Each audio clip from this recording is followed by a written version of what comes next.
Hello बच्चों, आज एक नया टॉपिक पढ़ेंगे हम और इस टॉपिक का नाम है formula for calculation of electrical energy. ये जो इलेक्ट्रिकल एनर्जी है इसको हम कैसे निकालते हैं उसके बारे में जानेंगे आज। तो जैसे कि आपको पता है एक फार्मूला हमने पीछे पढ़ा था, इलेक्ट्रिकल या electric power is equal to होता है वर्क डन अपॉन टाइम के बराबर। ठीक है, अब यहाँ पर वर्क डन है, वर्क डन यानी कि कोई काम हमने करा। तो जैसे कि मान लो ये हमारे घर में एक ट्यूबलाइट लगी हुई है, ठीक है, और यहाँ इसका स्विच लगा हुआ है। हमने यहाँ स्विच को प्रेस किया, ये ऑन हो गया और ये ट्यूबलाइट हमारी चल गई, ये लाइट अप हो गई, या पंखा हमारा रिवॉल्व करने लग गया। ठीक है, पंखा भी हमारा ऑन हो गया और ट्यूबलाइट भी ऑन हो गई। तो हमने कुछ काम करा, लेकिन काम किस वे में करा? हमने इलेक्ट्रिकल वे में काम करा। ठीक है, तो यहाँ पर जब हमने इसको ऑन किया तो एक इलेक्ट्रिकल एनर्जी प्रोड्यूस हुई। तो according to law of conservation of energy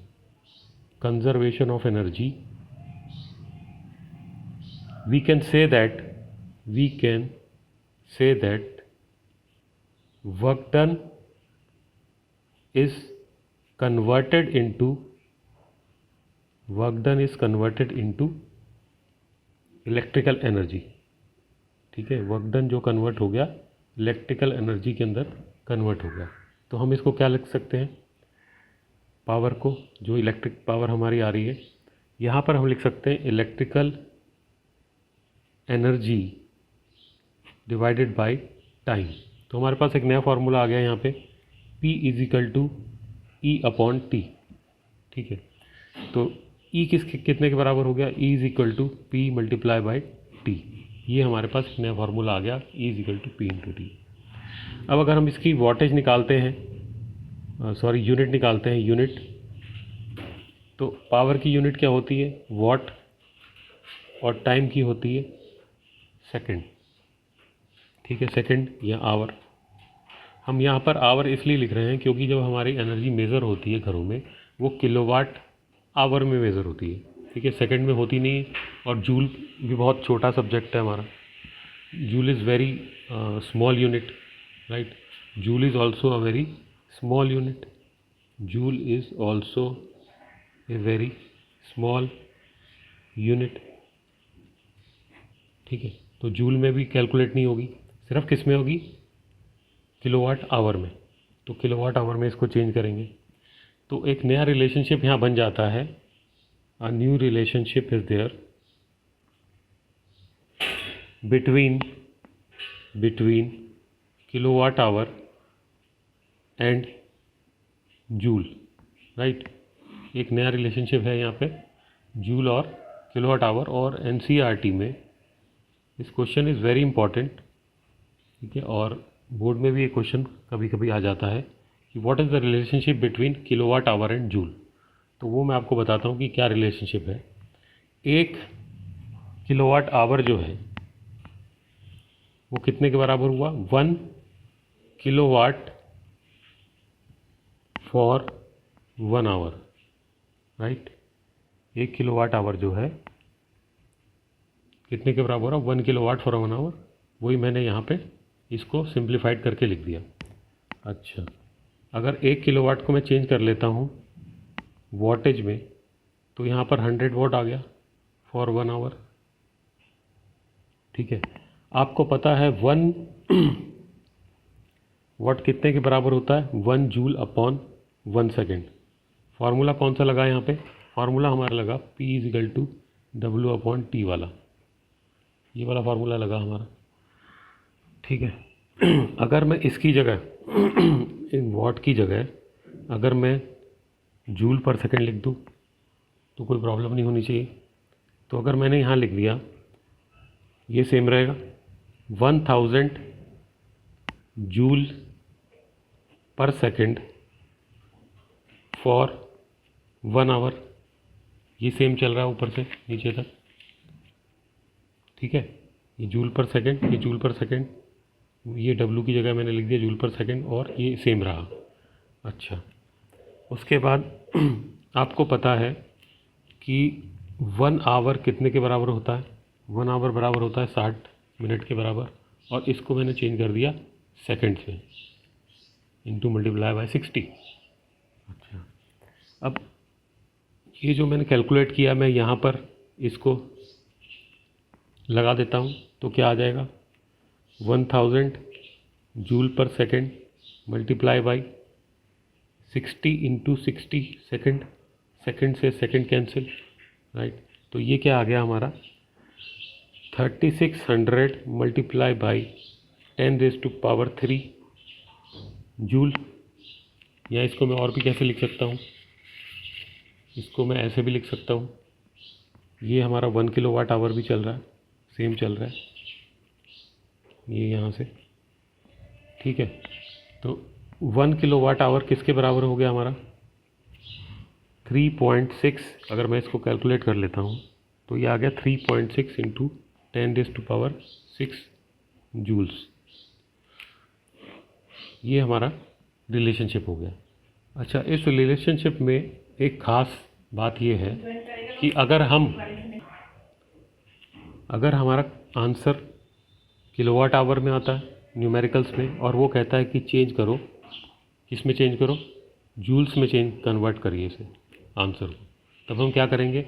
अगर मान लो आपका 1 किलोवाट आवर आता है तो आप मल्टीप्लाई 3.6 इंटू 10⁻6 से कर देंगे, और अगर आपका मान लो आता है 200 किलोवाट आवर आंसर, तो आप सीधा मल्टीप्लाई कर देंगे 200 मल्टीप्लाई बाई 3.6 इंटू 10⁻6, तो ये आंसर आ जाएगा हमारा जूल्स में, ठीक है।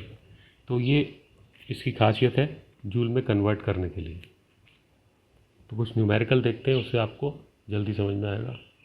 अब यहाँ पर एक छोटा सा न्यूमेरिकल देखते हैं। यहाँ पर दिया हुआ है an heater of power is 1500 watt. एक हीटर है जिसकी पावर है 1500 वाट, ठीक है। वो कह रहा है कि calculate electricity per hour, calculate the electricity और हीट यूज्ड और प्रोड्यूस्ड पर आवर। तो एक सीधा फार्मूला आता है यहाँ पे, E = P multiply by T, जैसे मैंने आपको ऊपर बताया फार्मूला।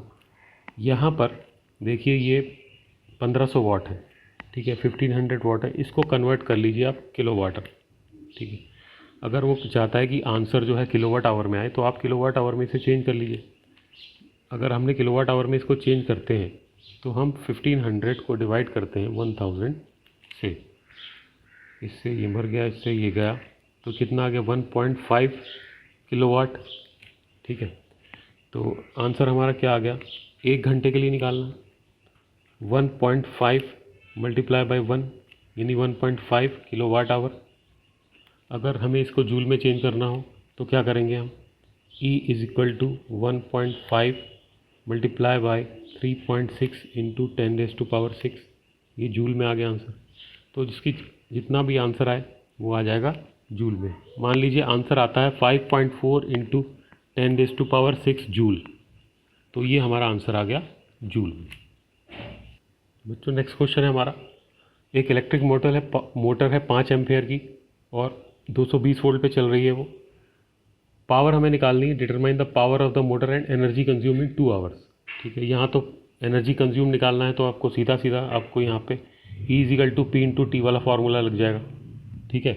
अगर यहाँ पे E × T वाला फार्मूला लगाएंगे हम, तो यहाँ पर हमें चाहिए पावर, तो पावर यहाँ पर नहीं है, तो सबसे पहले आप पावर निकाल लीजिए। पावर कितनी आ गई हमारी? पावर का फार्मूला था P = VI। तो वोल्टेज कितनी दे रखी है? 220। एम्पेयर कितना दे रखा है? 5। तो हमारी वोल्टेज यहाँ पे पावर कितनी निकल गई? पावर निकल गई हमारी 1100 watt. Now change this watt into kilowatt divided by 1000 for kilowatt hour, kilowatt only. तो अगर मैं इसको चेंज कर लेता हूँ तो ये आ जाएगी 1.1 किलोवाट, ठीक है। अब हमारा E कितना निकल गया यहाँ पे? ये तो हमारी आ गई, क्या आ गई? ये हमारी पावर आ गई, राइट, किलोवाट में आ गई। अब E निकालना है। E = क्या होता है? P × T, ठीक है। P हमारी कितनी है? 1.1, और हमारा टाइम कितना दे रखा है? 2 आवर्स। यहाँ से 2 से मल्टीप्लाई कर दीजिए, 2 1 2 2 1 2 2.2 कितनी आएगी हमारी ये? अगर मैं इसको मल्टीप्लाई करता हूँ 5 2 10 5 2 10 1500 कितना वाट है ये? P is equal to V I. हाँ ठीक है बच्चों, ये E is equal to P into T 1.1 into 2, तो ये आ गई हमारी 2.2 किलो वाट आवर। ठीक है, इंटू पी से। अब इसको अगर हमें लिखा है कि जूल में कन्वर्ट करिए, तो जूल में अगर कन्वर्ट करते हैं तो 2.2 kilowatt hour multiply by 3.6 into 10 raise to power 6, ये आ जाता है हमारा कुछ भी जो आंसर आता है 7.92 मान लीजिए, 10 रेज टू पावर 6 जूल्स में हमारा कन्वर्ट हो गया। ठीक है, तो ये इस तरह के न्यूमेरिकल्स हम करते रहेंगे आगे भी, और कन्वर्ट ज़रूर करेंगे अगर लिखा हुआ है, अगर नहीं लिखा हुआ है तो कन्वर्ट नहीं करेंगे। अगर वो कहता है कि किलोवाट आवर में निकालिए तो हम किलोवाट आवर में निकाल के आंसर को वहीं छोड़ देंगे। राइट, तो इस तरह के न्यूमेरिकल्स आते हैं और इसको आप ज़रूर करिए न्यूमेरिकल्स। बच्चों एक नया टॉपिक लेते हैं, calculation of cost of electrical energy consume. जो आपके घरों में मीटर लगे होते हैं, ठीक है, इलेक्ट्रिक मीटर यानी कि एनर्जी मीटर जो लगे होते हैं आपके घरों में, जिससे हम इलेक्ट्रिसिटी मेज़र करते हैं, उसमें हम कैसे अपना बिल निकालते हैं उसका, और कैसे बिल आपका आता है, ठीक है, एनर्जी मीटर से, तो वो हम देखेंगे। अब मान लीजिए आपके घर में आ गया 10 यूनिट का बिल। अगर मंथली 10 यूनिट खर्च होता है तो 10 यूनिट का बिल आ गया। अब वो 10 यूनिट को कैसे हम मल्टीप्लाई करेंगे, किससे करेंगे, कितने पैसे से करेंगे, वो सारी बातें बताएंगे। तो इसमें हम क्या करते हैं कि 1 किलोवाट आवर को हम लेते हैं 1 यूनिट, 1 किलोवाट आवर को लेते हैं 1 यूनिट। मान लीजिए आपके घर में 250 किलोवाट आवर की रीडिंग आई, तो वो हो गया 250 यूनिट। ठीक है, अगर 500 किलोवाट आवर की रीडिंग आ रही है तो वो हो गया 500 यूनिट। ठीक है, तो यूनिट के हिसाब से वहाँ चलेंगे और किलोवाट आवर के हिसाब से चलेंगे वहाँ पे। तो इसको समझने के लिए मैं आपको एक न्यूमेरिकल कराता हूँ, जिससे कि आपको अच्छी तरह समझ में आ जाएगा।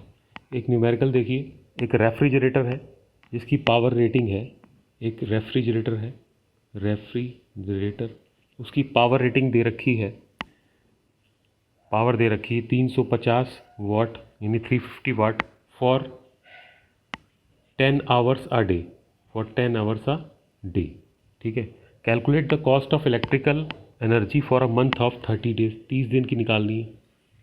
यानी अगर 10 घंटे प्रतिदिन 350 आवर पे बिजली खर्च होती है उसकी, ठीक है, he is drawing power is equal to 350 watt for 10 hours a day, 30 दिन में, ठीक है, कितनी होगी। और रेट दे रखा है, रेट दे रखा है 3.40 पर किलोवाट आवर। ठीक है, जैसे कि मैंने आपको बताया था 1 किलोवाट आवर होता है 1 यूनिट, यानी कि 1 यूनिट का दे रखा है 3.40 पर किलोवाट आवर। तो इसको कैसे हम सॉल्व करेंगे, चलिए देखते हैं। तो सबसे पहले हमने फार्मूला लगाया E is equal to P into T. ठीक है, पावर कितनी आ रही है, पावर आ रही है यहाँ पे 350 वाट, और टाइम कितना दे रखा है, टाइम हमारा 10 आवर्स दे रखा है। पहले इसको हम चेंज कर देते हैं, पावर को हम चेंज कर लेते हैं वाट, किसमें, ये किसमें दे रखा है, ये दे रखा है वॉटेज में दे रखा है। ठीक है, तो इसको दे रखा है वॉटेज में, और हम कर लेते हैं इसको किलोवाट में। तो किलोवाट में जब मैं चेंज करूँगा तो इसका आंसर क्या आ जाएगा, यहाँ पे डिवाइड बाई 1000, तो इसका आंसर आ गया 0.35 किलोवाट। राइट, अच्छा, अगर टाइम है मेरे पास 10 आवर्स का दे रखा है, हर रोज़ 10 घंटे वो फ्रिज चलता है। ठीक है, और कितने हिसाब से चलता है, बिजली कितनी लगती है उसकी 0.35 किलोवाट। तो एनर्जी कितनी कंज्यूम हुई, एनर्जी हुई 0.35 मल्टीप्लाई बाई 10, राइट, 10 हुई। तो ये हमने निकाल लिया। ये हमारा अगर मान लीजिए आता है 350, मैंने मल्टीप्लाई कर दी, तो ये हमारा आ गया करीब, अगर 2 के बाद, तो यहाँ पे 3.5 किलोवाट आवर आंसर आ गया, कुछ भी एक्स आंसर आ गया, ये आंसर आ गया। चलिए आगे देखते हैं। अगर इतनी खर्च होती है एक दिन में, तो 30 दिन में कितनी खर्च हो जाएगी 30 डेज़ में 3.50 मल्टीप्लाई बाई 30। ठीक है, तो मान लीजिए हमारा आंसर आता है 105 किलोवाट आवर आ गया हमारा। 30 डेज़ में हमारी इतनी बिजली हमारी खर्च हो गई, इतनी पावर हमारी लग गई।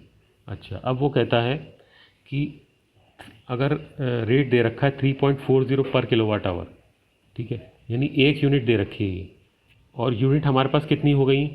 मैंने आपको शुरू में क्या बताया था, जितने किलोवाट आवर उतनी यूनिट्स, यानी कि यहाँ पर कितनी है 105 किलोवाट आवर। तो यूनिट कितनी हो गई हमारे पास? यूनिट हमारे पास हो गई 105 यूनिट्स। ठीक, अब ये 105 यूनिट्स हो गया।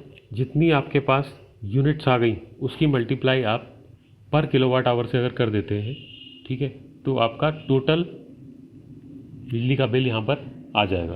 तो टोटल बिजली का बिल निकालने के लिए हम मल्टीप्लाई कर देंगे 3.40 पर किलोवाट आवर।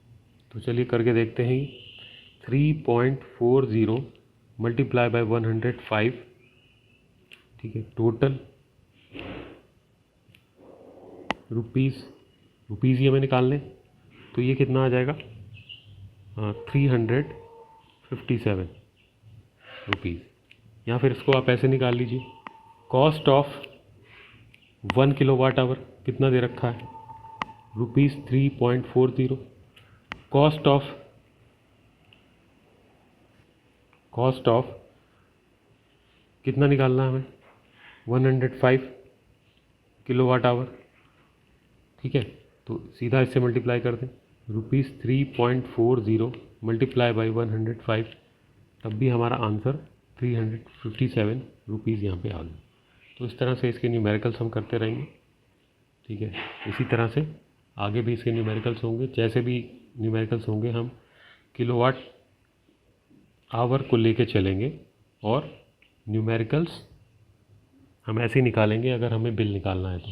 या तो हम उसे यूनिट में चेंज कर लें, और जितना भी हमारा यूनिट आया, ठीक है, जैसे मैंने आपको बताया 500 किलोवाट आया, तो 500 यूनिट आ गई हमारी।